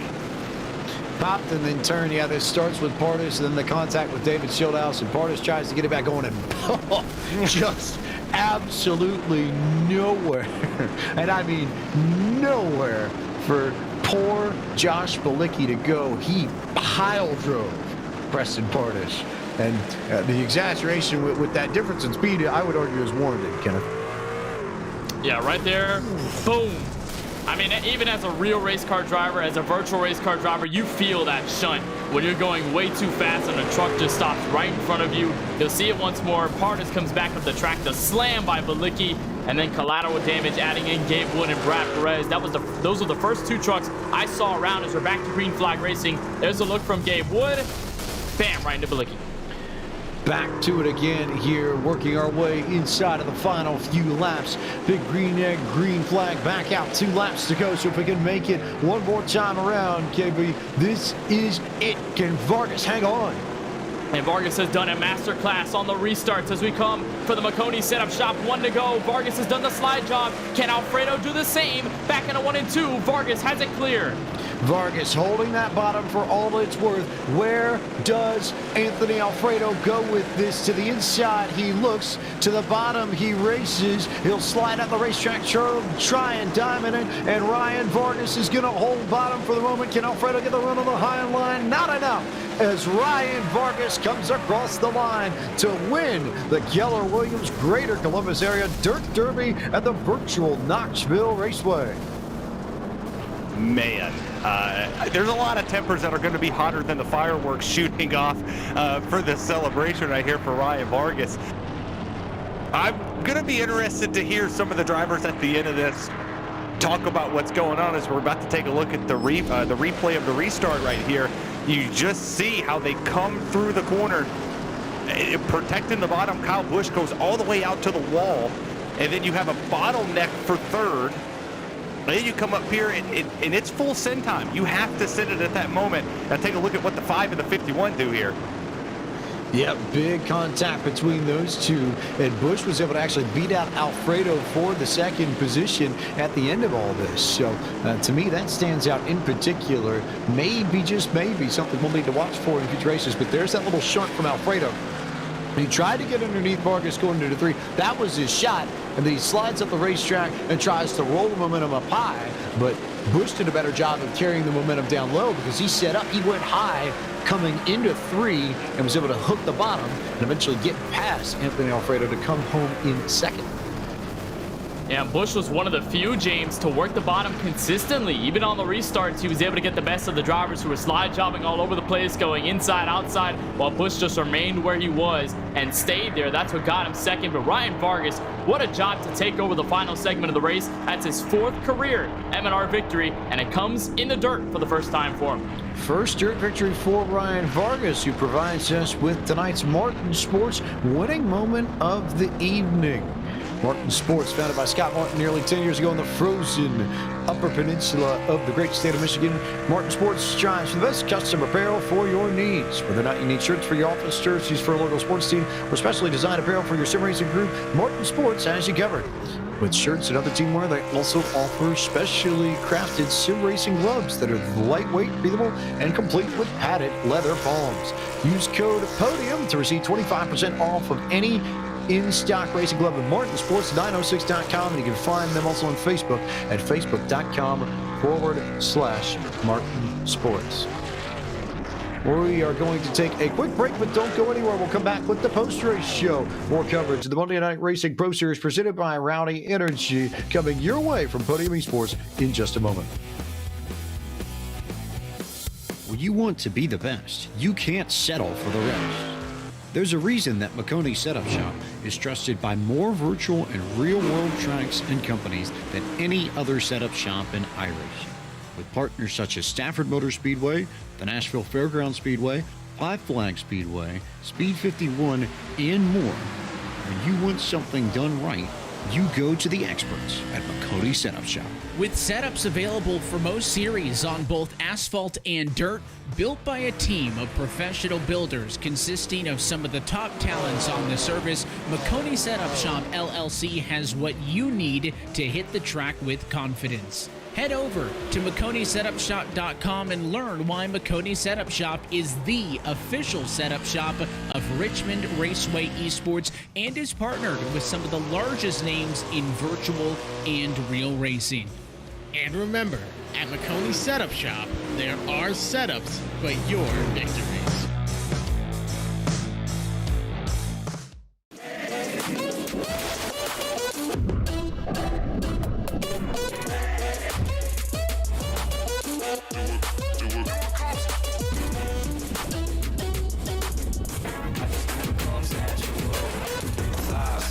Everything I see, live large, no apology.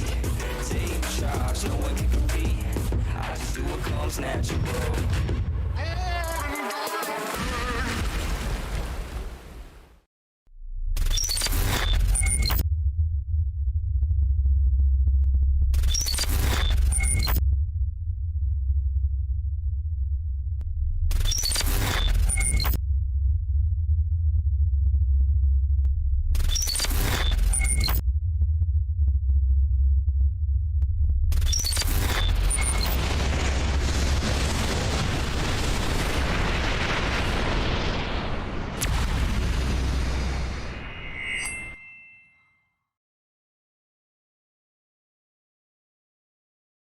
Welcome back to Podium eSports coverage of the Monday Night Racing Pro Series presented by Rowdy Energy. Here are your results for the Keller Williams Greater Columbus Area Dirt Derby, where Ryan Vargas goes to victory lane for the first time on dirt ahead of Kyle Busch. Anthony Alfredo finished in third. You'll hear from those three drivers in just a moment. Max Kennan finished in the fourth spot. Colin Fern wins his 1v1 battle with Raja Caruth, finishes in the fifth spot. Will Rogers comes home P6. James Bickford with a strong finish. He finishes seventh. Eighth went to Parker Kligerman. Ninth to Stephen Wilson, and 10th Kenneth Cueto to Brian Boris Cook.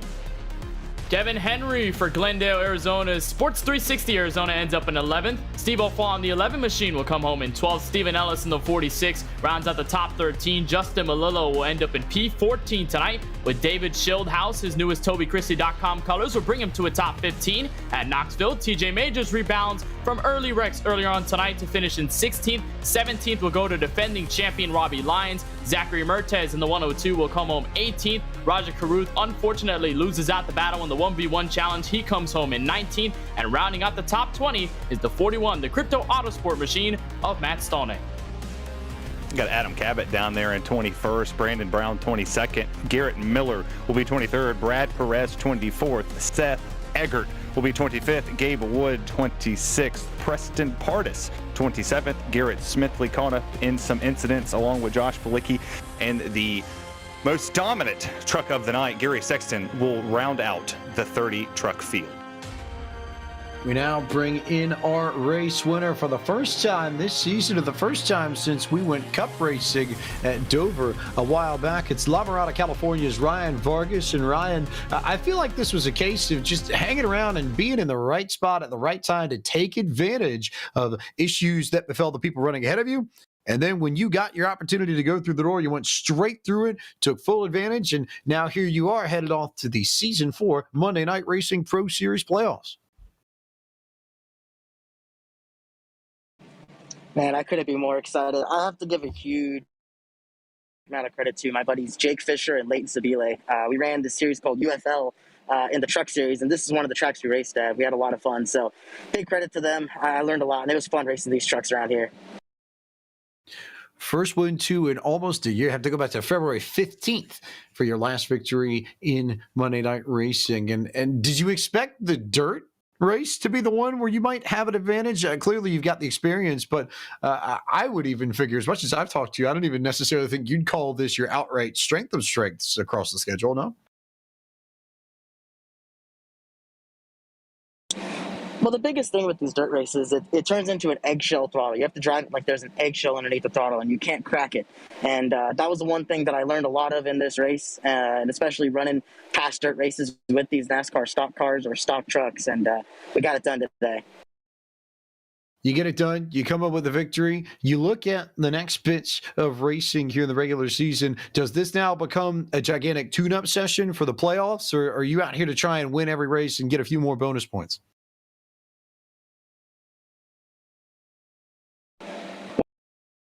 Now there's nothing to lose. I could just go out and do whatever I want and cause as much mischief as I can. So I'm excited. I know tonight we brought out the lucky number 23, and it worked for us. So might have to try some things now for the rest of the season. Have some fun. The Burger-mobile gets a victory. We can call it that, right? Right? Or is it the Nuggy-mobile, given it's you? Does this ride have a name? I mean, I like to call it the California Classic. Ah, I like it. I like it. Also, a recommended dipping sauce for the people at home, just in case. I mean, if you're eating at this, established burger joint, I would go with your classic spread, animal style. But if you go at any normal place with nuggets, I would say your tangy barbecue is a good choice. We are in the South. Barbecue makes sense. I like that. I think that's a good place to go for it. Ryan, congratulations on your victory in the Keller Williams Greater Columbus Area Dirt Derby, and thanks for the time. Go enjoy it. Perfect. Thank you guys for putting this on. Ryan Vargas victorious for the first time in season number 4. Runner-up this evening was Kyle Busch. So we'll go from 1KB to RKB. Kenneth Bueno is with P2. The duo of KBs as Kyle Busch comes home in second from the virtual Knoxville Raceway. And I want to ask you, Kyle, as you were able to manage those positions near the end of the race, what kept you in it on the bottom? Because it looked like everybody was all the way on the top. It looked like you were just stuck to the berm no matter what. What kept you down there while everybody else was working closer to the outside guardrail on the final laps? The final laps is just everybody trying to throw it off in there and pull slide jobs and stuff like that, so it was going to be tough to kind of try to figure out where everybody was going, and the point of not getting hit was kind of the precedent for me of just being down low and seeing if I can make up any time down there, and actually just putzing around the bottom there. The last couple almost paid off for me with those couple of restarts we had. So just lane change, I guess, of just from where you were on the restarts was my idea of if you're high, go high. If you're low, go low. You're able to manage the low side to get second, and it looks like out of many of the trucks here tonight, you have one of the cleanest. You have, although it's a white scheme, you don't see a lot of dirt, you don't see a lot of crinkles on any of the fenders. So, I mean, how were you able to keep it clean for this event? Was it any of the truck experience that you have in real life with these machines? Was it just this track, the practice that you've carried in from the sim? What helped you keep this truck clean amidst all the chaos tonight? I'd say the biggest thing was just where I was in track position. I had the opportunity to just kind of ride, with the 5, Alfredo and Vargas. They were pretty fast, so they were up front. Max Kennan and I were just kind of holding down 3rd and 4th, and then they're late.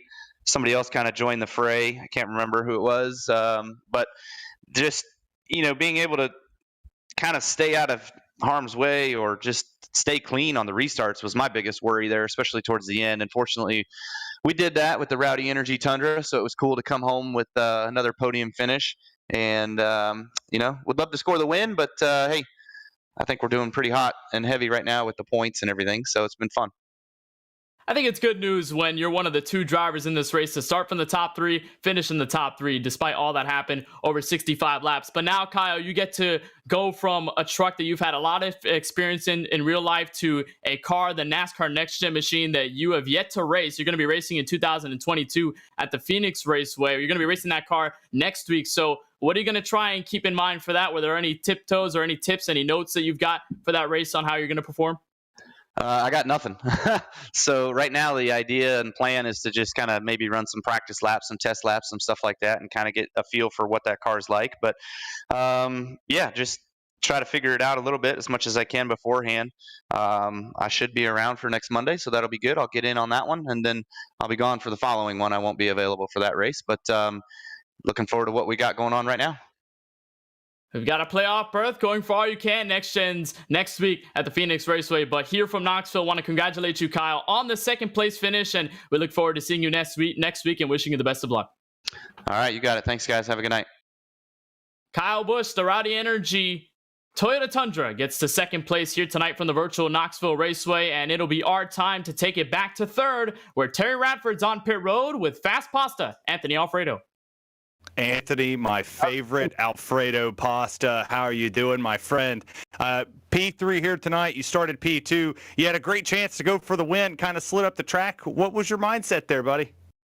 Honestly, the track went exactly how I would hope it would at the end of that. The toughest part about it, though, was the fact that it happened in the last 15 laps or so under caution. It changed a lot, surprisingly. So the line I had been running up against the fence went away, which was good for me. The bottom's where it's at, and I think it's why I was able to close up to Ryan just in those 2 laps on that green-white checkered. But I rushed it a little bit. I think he gassed up too early on the bottom and washed up off of it, and the asphalt racer and me hit the gas to try to fill the hole, and instead I slid off the bottom too, and that was my opportunity to get door to door with them and then have the advantage in 3 and 4, and I think it was all mine. But I just rushed it a little bit too much there, and I was behind him going into 3, and he kind of arced it out to the bottom to protect, and I didn't want to wreck him. That was the last thing I wanted to do, so I just kind of jabbed the brakes to not get into his left rear and settled for a top 3. So definitely disappointed, though. I felt like that one was right in my lap, and I just made a mistake. But I'll take it. It's good to be back. I've missed a couple races because I've been traveling, and I was sick a couple weeks ago. So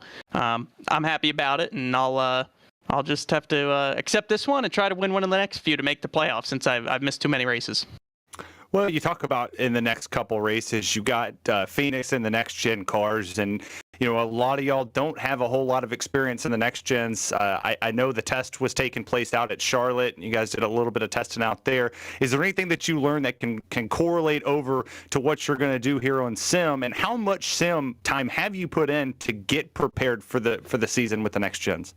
Well, I haven't had any time yet in the manufacturer sims or in the car in real life. I have watched a test and been at the track, but on iRacing, I need to mess around with it more. That's what I was kind of looking forward to doing these coming weeks, obviously, as we expect it to kind of take over the A-Class and the Coke Series. So my eNASCAR teams, we can get to work on building setups, figuring out that car, and making sure we're competitive next season. And I think those guys will be able to help me figure it out too. So when we do go to Phoenix, it'll be hopefully it'll be another type of race that plays in our factor, and we're able to try to capitalize on it. Like you said, it'll be new to everyone, so nobody really knows exactly what to expect. But I think because of the uncertainties, it'll be a lot of fun, and hopefully we can get a win.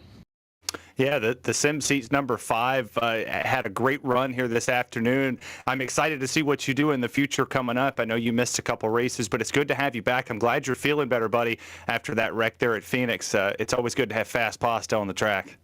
I appreciate it. No, Monday Night Racing's been a great thing to be a part of, and we appreciate all the hard work from all you on the broadcast, all the sponsors, and everybody who watches. So I'm excited to see the league continue to grow, and we'll all keep doing our part to put on great shows. Well, thank you so much. Congratulations on P3. Everybody, that's Anthony Alfredo and James Pike. This has been an interesting race. Has been an interesting race. We're going to bring in one more driver in just a few moments. I feel like we should get the full story of what happened from the dominant driver of the evening, Gary Sexton, going to join us momentarily. But it was a tough one there, Kenneth pointed it. To see it all go down the way it did, he clearly had all the pace and just couldn't quite finish it off at the end. And we're now joined by Gary Sexton. And Gary, just take us through what happened over that 5-lap stretch. Oh man, I don't know. I just riding the top. Michael, my spotter, was, we were just asking guys if I could keep the top, and most guys were not giving me the top, so I don't expect them to. So I was fully prepared to make passes on the bottom. And I just kind of got a little gap there.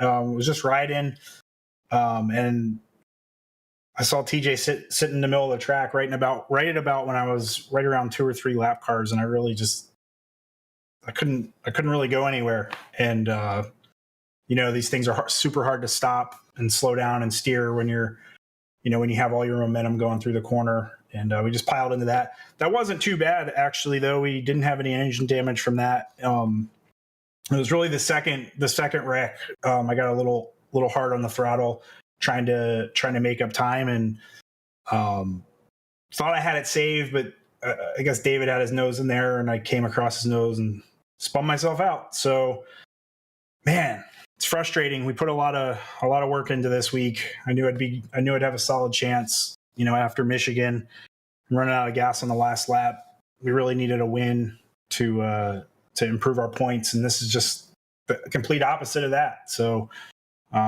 Michigan or this one will be our drop. But with Michigan being a double points race, I mean, it's pretty much need a win from here on out. So a lot of good tracks for us coming up, and there's a lot of good takeaways from tonight. You put in enough practice, you can dominate these things, and get an advantage on these guys. So that's what we're gonna do. We're gonna put in the work. Phoenix is probably the best track for me on the asphalt side. And I have a lot of experience in the next gen cars, so we're gonna try to do the same thing next week. We're gonna try to get out there and put the field behind us. Do you feel any more pressure now, given the way this played out, where you felt like you probably were in line for a top 5, top 10 finish at the beginning of the night, and now this effectively becomes the drop, and you're going to have to fight to come back just to get in the playoffs? Yeah, I felt the pressure before tonight. Like I said, with Michigan being double points and finishing 34th there, after taking the white flag in second with a chance to win it, it was, I said to my spotter tonight, like, hey, the pressure's on tonight. Like, I know we're still a ways out from the playoffs, but this is definitely one of my best chances to win this. Obviously, getting the pole, leading every lap in the heat race, leading the first 30 laps tonight. I don't know what my gap was at the point of the wreck, but I know it was more than 3 seconds, and that's pretty big. I was just trying to make a statement, and because I felt the pressure was on. I was super focused. I didn't even join the team Discord. Like I really wanted to win tonight. The pressure is up even higher. We're gonna practice even more, and we're gonna put this thing in victory lane before the playoffs start. There's the big claim there from Gary Sexton. Work to do with the point standings. But Gary, thanks for the time for chatting with us this evening. We'll see you next week. Yep, appreciate it. Gary Sexton comes home 30 this evening. Now, gentlemen, we turn our attention to Phoenix Raceway, next-gen car. First time we've seen the next-gen on an oval in Monday Night Racing, so that will be a new experience for everyone. Never mind the fact that it'll be the first crack that we've had at the newly updated Phoenix Raceway, which was just recently released right at the end of October, right before the NASCAR Championship weekend in real life. So a whole host of variables now in play, and a very different Phoenix that we come to when we go racing next Monday night, Kenneth. Yeah, there's going to be a whole different dynamic when we go to that Phoenix Raceway and put the next-gen cars. And you made the great point.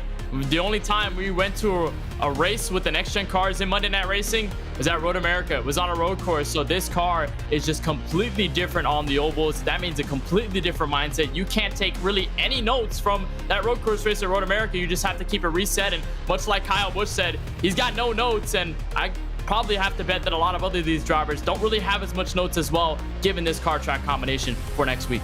You think somebody like Anthony Alfredo in particular, and he mentioned it in his post-race interview, but the amount of help he's going to get from his teammates at Lockdown Racing, the Jimmy Mullises, the Zach Novaks, the Brian LaPrads, I have a feeling that this could be a week, Terry Radford, where that kind of support could be invaluable, could make the difference in him winning next Monday night. Yeah, you start to look and tap into your friends, you tap into your team, and for people who's been racing the next gen car, I mean, they race it very, very often in the Contender. They race it all over every other league that they have. They have the notes, they have the notebook, and that's what's really going to be the big difference between him and the other teams. And for Alfredo, him missing a couple weeks, this is going to pay dividends, that he has support to lean on. It's just disappointing he couldn't get it tonight. He looked like he was strong. Had a strong truck, but there's that, and then there's also the dynamic of 3 races left in the regular season. Once we get towards the end of December, that's it. So if you're already behind the 8 ball, there's not much time for you to catch back up and get yourself a playoff spot. We're going to see drivers start to get desperate as they start fighting for the wins they will now have to have if they're in a bad spot at this stage. But we'll let that be next week's problem. Let's tell you about some of the events that will show on the Podium eSports channels before next week. And our coverage continues with coverage of the eNASCAR Contender iRacing Series from Nashville Super Speedway. First time that series has been to that track. First time that track's been in an official eNASCAR series. We'll have our broadcast tomorrow night at 9 p.m. on the iRacing Twitch, Facebook, and YouTube channels. Then S-Rock, presented by Shenandoah Shine, makes its debut from Daytona with the old Gen 6 cars. Twitch.tv/Podium eSports, the place to be. Wednesday night, 9 p.m. Eastern. Sunday night, it's the SimMax Cup Series powered by MPI from Iowa Speedway. 9:15 p.m. Eastern time start on the Podium eSports Twitch channel for that. And then the Stella's Toy Drive benefit event hosted by Maconi Setup Shop coming your way December 9th, 8 p.m. Eastern on the Podium 2 channel on Twitch, as well as the Podium Facebook, YouTube, and Twitter pages. And proceeds of that going to Stella's Toy Drive. Get into your sim, help a great cause, and try and make somebody's Christmas a little bit brighter. It is time for us to say goodnight from the Keller Williams Greater Columbus Area Dirt Derby from the virtual Knoxville Raceway for the Monday Night Racing Pro Series presented by Rowdy Energy. For everyone involved with the series, Ford Martin, Paul Sutton, Josh Mendoza at Monday Night Racing. For our team at Podium eSports, Cisco Scaramuza, Gary Sexton, John Theodore. For our producer, Ryan Bauer. And for my colleagues in the booth and on pit road, Kenneth Bueno, Terry Radford, and Taylor Burrish, I am James Pike, the voice of Podium eSports. A big thanks also to Kevin Overton on socials as well. Make sure we give her a shout out too for all the great work that you've seen on Facebook, Twitter, Instagram, all her handiwork. But for all of us, James Pike here saying so long from Knoxville. Congratulations to Ryan Vargas back in Victory Lane and Monday Night Racing. And we will see you next Monday night with the next gen cars at Phoenix Raceway.